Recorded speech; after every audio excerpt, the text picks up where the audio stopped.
to George Washington University at the intersection of policy, practice, and research, connecting all that Washington has to offer with an intellectual environment that drives progress, transforming vision into action, offering learning experiences that are rigorous, real-time, and real-world. In a city shaping the future, George Washington is a place where faculty and students don't just study the world, they work to change it.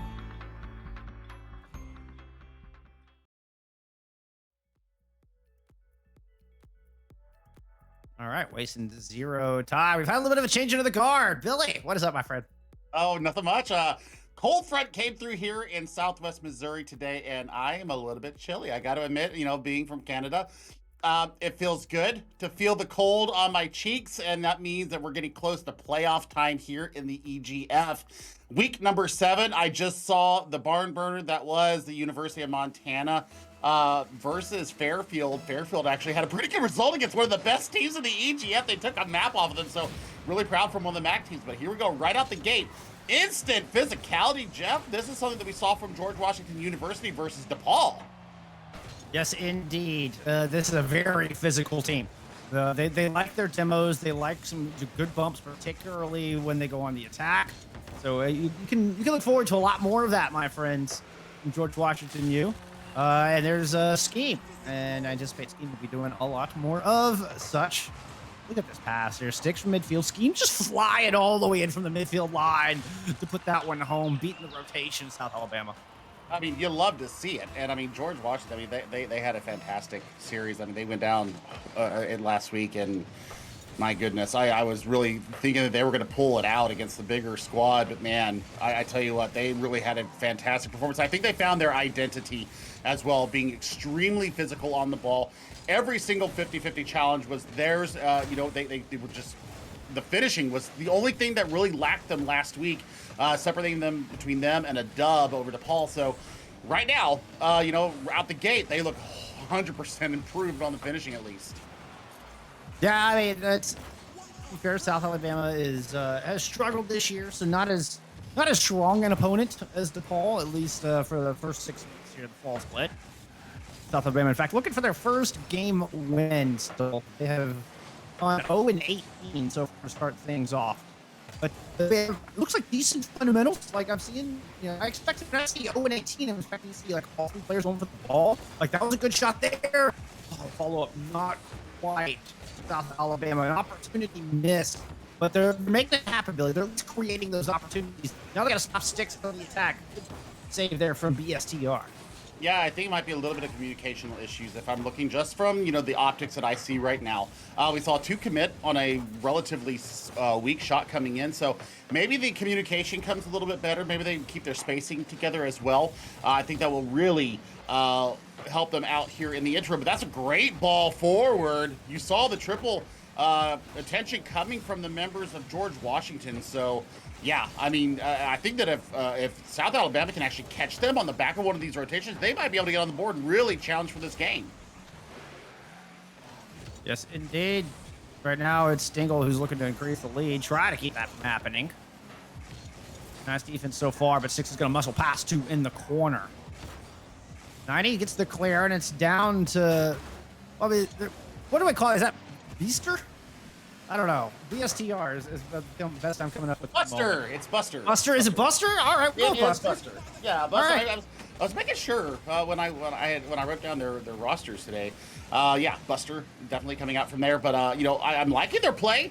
Like I said, I don't think they need to do these double and triple commits coming through, and Sticks with an important touch there in their defensive third. We haven't seen George Washington really break out like they were against DePaul. They had such coordination coming out the back, but that's a great shot on goal. No joy for them. It goes off the woodwork. The 4th man helping South Alabama there, Jeff. It did. I mean, hey, if you got the woodwork on your side, that is a great friend to have. And South Alabama stay within 1 in that striking distance. Ball's going to clear back down, though. It's South Alabama looked okay on the defense. Just haven't really been able to put much together in the white half here so far. Stingle's going to win that 50 against Nathan in the air. Pass down to Stingle. Stingle loses the ball to 90, and it gets it right back. Sticks a long distance shot. I think this is just throw something at the net, hope for a rebound, hope to kind of move forward and strangle out the defense of South Alabama. But a good demo is going to slow down this offensive. Oh, Scheme, hello. That's a fantastic touch there. Stengel working in the corner here. They're going to try and get this little passing play off the bottom. That just goes a little bit wide. Couldn't turn the torque of the chassis around there. And now a chance for a rare counterattack coming from University of South Alabama. They're getting the demos in. I don't understand why they don't have the ability to push forward once they get that crucial touch. And that's a great finish from Stengel there. That could be the dagger here in game number 1, Jeff. Absolutely could. All set up. I mean, that was all 3 players getting involved. As Scheme was able to get that nice bounce off the wall. Stengel's the one who got the original clear. Was beautifully done. And I think it's because they're spending all their boost. We're talking about South Alabama. I feel like they spend all their boost in the defensive end to get the demos to create to deny the offensive chances, and then they have nothing left to follow up on it. And even that time, you can see a lot of that boost was spent early. There's nobody there. Block Sticks can't get up in the air high enough, as Sticks is able to slam that thing home. It does have to be some kind of boost management. I think they're trying to get into these aerial positions. The pre-jump is right. I think that they need to worry less about getting the physicality on the ball at the beginning. Oh my gosh, what a shot from Nathan Johns there. Kind of against the run of play. And I mean, that's great look coming out from them. I think that they can get a goal here. It'll really set them well up for the next game. Yeah, I mean, getting rid of the goose egg's the hardest part, right? That's the most difficult goal. Is the very first one. So they would go a long way just to help the mental, help the confidence, perhaps slow down the momentum coming out of GWU. And that was almost it. 90 almost had it with that beautiful aerial shot. Great save from Sticks. And GWU are able to keep that goose egg in the score column. One last opportunity here. Scheme with the block. Ball dropping down. Shot. The goal. It is Buster who breaks open that. Zero. Crack that egg. See if they can carry a little bit of that momentum into game 2. I mean, they stopped going so much for the physicality, which I never really say is a thing that I like.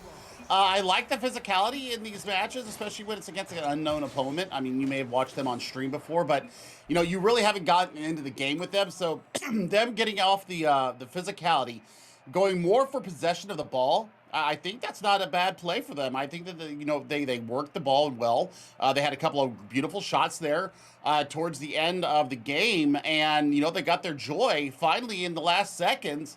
So they go into game number 2 without that goose egg on their scoreboard. So that's a pretty good, fantastic result for them. So we'll see if they can carry that moving forward. Like I said, if they really decide that they don't need to be as physical, if they kind of back off just a little bit and bring a little bit more control, a little bit more possession into the game, that might serve them a lot better moving forward. Well, and I think slightly better reads on the positioning, so you don't have to spend your entire boost to stay physical. I don't mind the physicality, but you can't waste your entire boost bank just to get one demo and then leave yourself hungry when you need to go on the offensive, when you need to chase those big balls down on the other end. USA are off to a good start here. That sounds weird. It's like USA. I have the urge to chant that. Even though I'm Canadian, I've lived here most of my life, and I mean, I'm an American citizen, but I still have the urge just to chant USA. But yeah, I mean, touch coming forward, goes off the side there. They might need to be watching these double commits moving forward because they didn't have their third man back. So they really need to be careful and mindful of that when they're moving forward offensively. But that's a good touch. It's a great save. Oh, my word. They're starting to come unhinged here. They're starting to get a little bit of moxie into them. I'm interested to see if they can carry this moving forward. Look at that aerial challenge, Jeff. Bumping him off any kind of a slam opportunity. Yeah, Nathan Johns had some great plays both from defense and offense there in that last drive. And I can't help but feel that South Alabama have indeed upped the tempo a little bit. And I like it. I like it a lot. But they can't get beat on the rotations here. Whoa! Off the top crossbar. Nathan just gets up high enough to make sure that thing doesn't bounce in. Stengel coming in with another shot. Nathan denies it yet again. Nathan Johns has 2 saves on the day already. I mean, that's fantastic work out of them. That's a dangerous ball going across the mouth of goal. But look at this. I mean, the pressure's there. The touch is there. Oh, my God. Stengel almost had the God touch of the season there off the rear end of the car. But now it's a counterattack for University of South Alabama. I'm telling you what, the tempo's gone up. The physicality's gone a little bit down. It's not completely devoid, but they're starting to get better possession and better clean touches on these balls.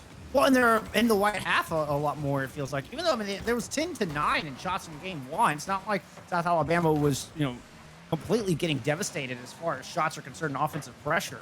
But just by the eye test, I feel like the ball was in the blue half a lot more than it was GWU's. And that's been the case here in game number 2. And it's that 0-0 scoreline, I think, that's really reflecting it. Now, I mean, if we can get some of those shots to go in, maybe that's a 1-0, 2-0 scoreline favoring South Alabama. Stengel with a nice clear here is going to boot it into the corner. Off the wall it goes. Looking for Scheme. Scheme with the little windmill shot, a waterfall shot. It just bounces off the top. Sticks is not done yet, though. Going to come back in. Try to put another one home. Goes underneath. Sneaks it under the defense. Sticks breaks the stalemate. That was all about the garbage and the traffic in front. Watch them absolutely. Stengel gets the massive hit on 90 Mike. And that was what built that goal. That is beautiful goal line pressure coming out from Sticks. Oh, you were right. That was a huge touch. The big contact in the goal to not let anybody get close to Sticks. That was a get down, Mr. President Scheme. Has one a dead center. Nobody in sight from the defense. And that's just an unfortunate touch coming off a 90 and Scheme reads it like a book. There's only one benefit to not having Will here, is that I don't have to do on-the-fly metric conversions of the goal speeds. I like your on-the-fly metric conversions. Woo! But that was 74 miles an hour. That's a screamer and a half. But you know what? South Alabama is not giving up. They're throwing balls in front of the net and seeing what kind of action they can get off of it. Oh, but that's a triple commit, and that's going to maybe get punished. No, nice tracking back coming from 90 Mike. I like the defensive rotations that are coming through from them. They're not allowing George Washington to really have their way. So, I think, connecting one or two passes might be the better way for them to go because they're trying to dump and run, and it's just not really getting on the end of it for them. They're hoping that somebody can get an aerial touch, and right now, I mean, when it's going back into their defensive third, George Washington is putting up a 2-spot in the front, and that's a beautiful setup goal from Sticks. Yes, it is. Just kind of doing it all themselves on that one. Look at that. Conflantier gets the touch. Snags the big roast. Has plenty to work with and puts it under the keeper. Buster had no chance at that one. And GW increasing their lead to 3. The Colonials looking to take game 2 and deny South Alabama their first game win of the fall split. A decent look there, but just not enough oomph on it. Balls dangling in front of Stengel. Buster's coming in to try to get a look. Actually ends up passing it over midfield. I'm not sure if that was intentional or not, if the defense got a touch on that ball, but either way, it Sticks running away with it, taking it down into the corner. It's going to beat 90 Mike up high. Eagle and Scheme are sitting back at the midfield line, though, so there was nobody else to really follow up on that. GW have gone into much more of a defensive posture here as we approach the final minute. Yeah, I mean, I don't blame them, honestly. I mean, you haven't seen much out of the University of South Alabama to really worry them. I mean, we have seen a last-minute goal. But, I mean, they've gotten a lot more contact. They've got a lot more meaningful contact on the ball. So I'm not sure if, necessarily turtling up right now is the play. And, I mean, that's the play right there. Looking at the ball at midfield, nobody on them in the neutral. They had no one on them, and they just, bumped the ball carelessly up into the top. Nice demo there. Prevents anything from converting or anything getting too dangerous. The big shot from downfield. Sticks is able to get up onto it just enough to send it high. And the ball flies all the way to the other end. But again, Stengel and I think it was Sticks were both sitting back. Stengel's going to try to pursue that one. Good block from Nathan, who has looked great here today. The most standout player, in my personal opinion, so far for South Alabama, particularly on the defense. But we're down to 0 seconds. And this is GWU going up to match point. They're even going to get... Well, there you go. All right. Buster comes up with their second. And again, it's in the final seconds, Billy. Well, I mean, that was an own goal. Yeah. It was an own goal. It was Stengel saying GG's. So, I mean, similar scoreline to the first game there. GW getting out to a comfortable lead early and then kind of letting it go on cruise control. and they set themselves up on match point. I mean, the shot's definitely better for South Alabama in that game. I think that, looking at what they need to do, I don't know what they honestly need to do. I think they need to watch for their first touch, especially in the neutral at midfield. If there's nobody rushing you down, take a couple of soft touches, look up the field, see who you've got, communicate with your teammates, and see if you can get some kind of an outlet pass or maybe a give and go situation. That's what I think I would work on if I was GW or if I was the University of South Alabama right now. But as it stands, we're looking at a game or a match point situation here for George Washington, and they're looking to erase that painful loss last week to DePaul, 5-game thriller. Indeed. And then they're certainly on track to do so.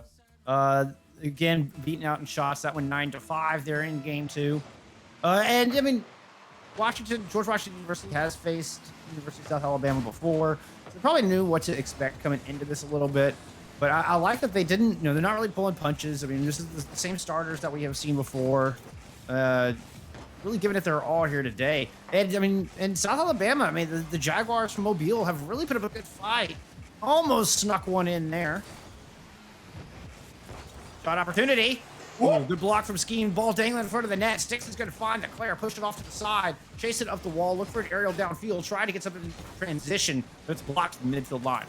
Yep, and now here we go. Nathan Johns once again trying to insert themselves into the conversation. We've seen quite a few great defensive stands, both on the offensive side and on the defensive side. Oh my gosh, dangling ball in front. Scheme and Sticks were not able to hook up on that one. Now we'll see if 90 Mike can get the ball forward and get something going here. Ooh, Sticks is going to deny that. Long shot from Sticks. Spot on. Perfectly accurate. Just the right amount of power. The right amount of finesse. Catching it out of the air. Look at this drop. Whoop, right under the crossbar. Beautifully done. 1-0 lead going to George Washington U.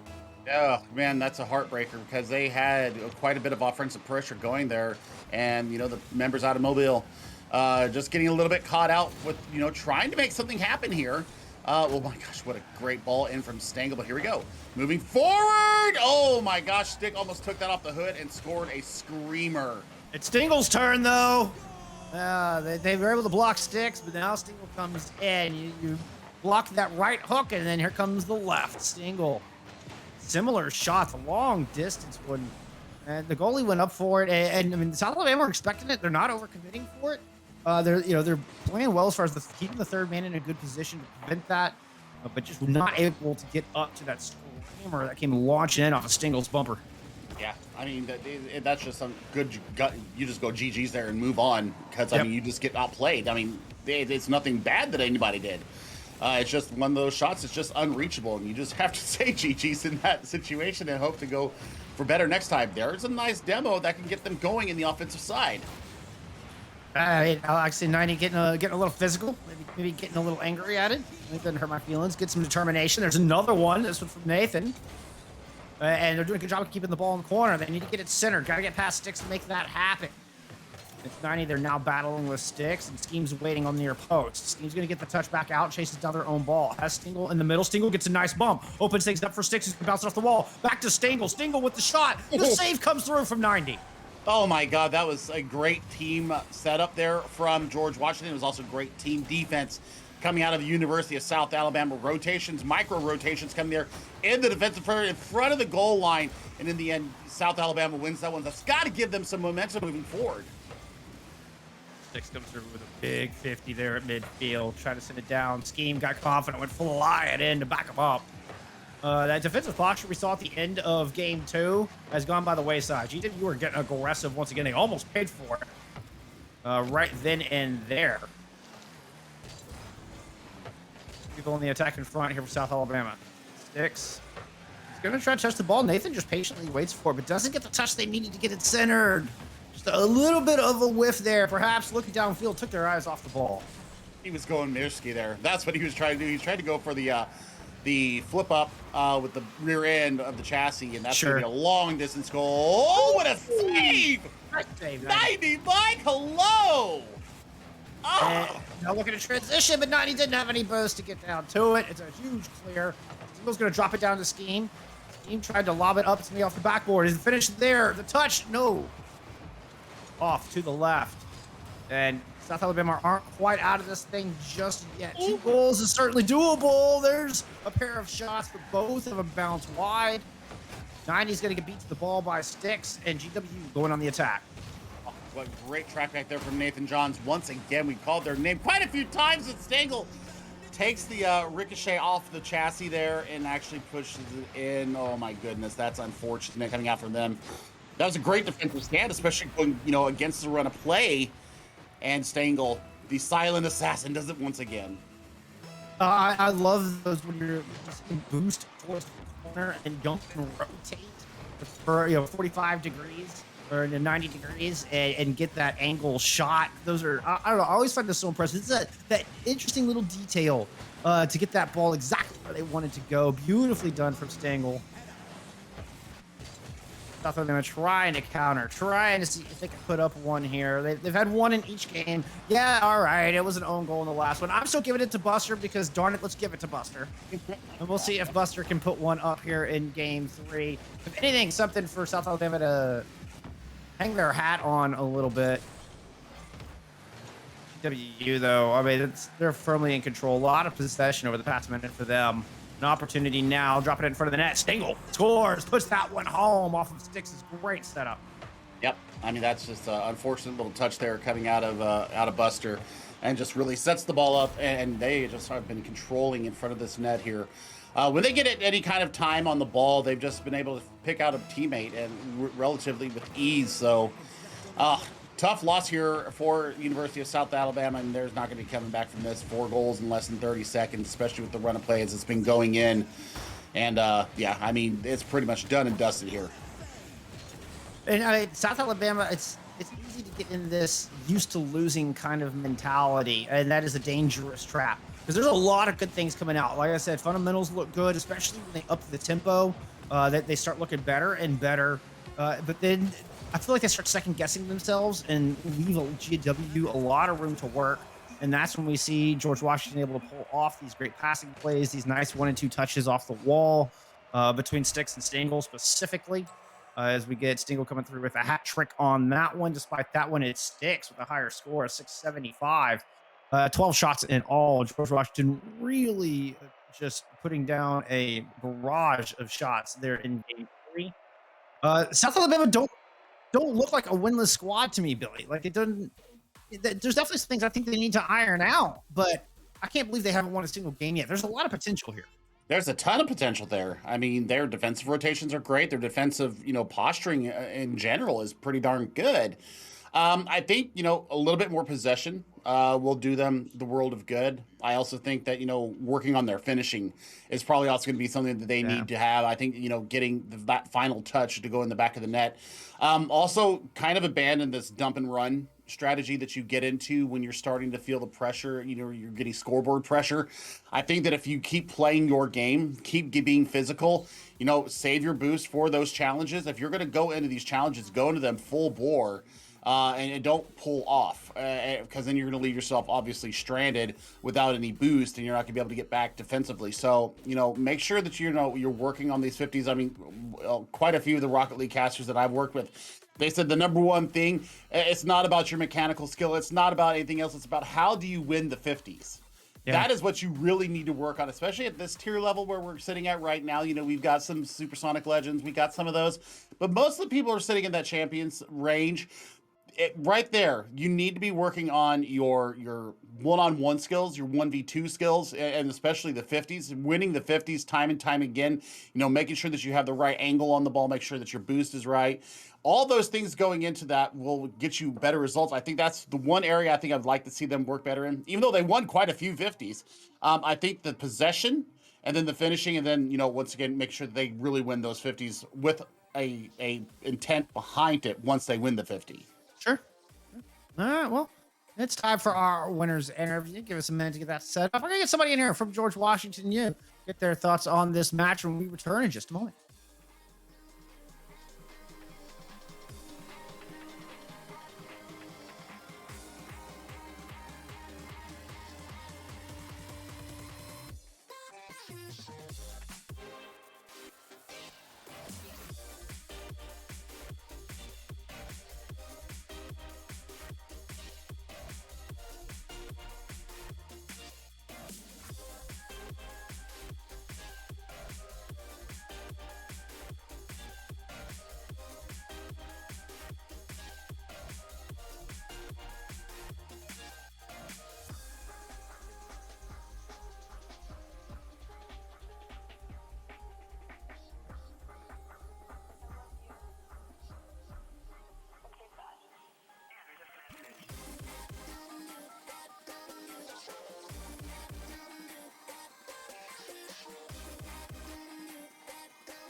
We are here with Sticks from George Washington University on cam at all. Look, there is actually a player behind the gamer tag. What do you know? Thanks for joining us.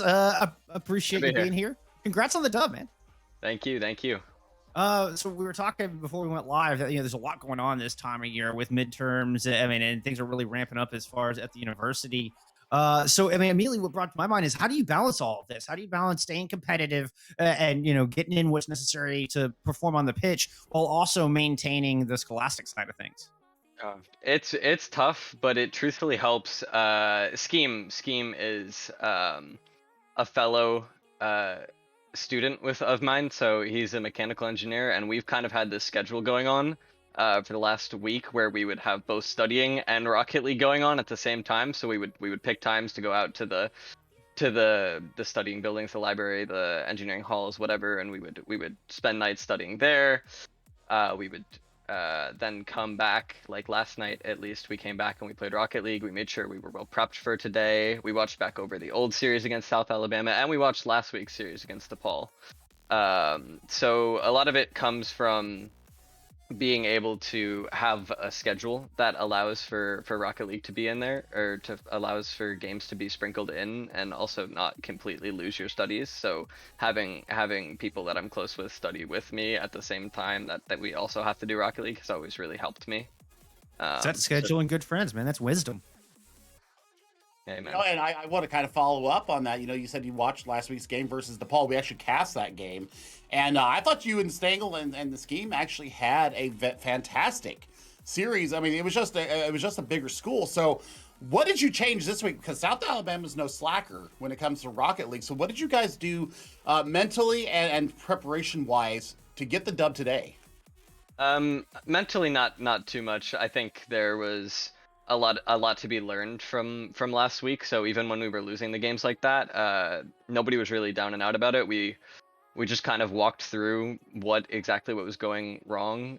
In which case, most of it is just speed. DePaul was a very fast team. They kept jumping on top of us, and we weren't rotating behind each other properly, and we didn't have a third man back. I think in that second game they scored 3 open nets on us, and it was not pretty, but mentally there was no issues. And then we looked at the game, we looked at our replay files, we looked at the stream together, and we kind of watched back the series. We're like, okay, they're jumping on top of us, they're faster.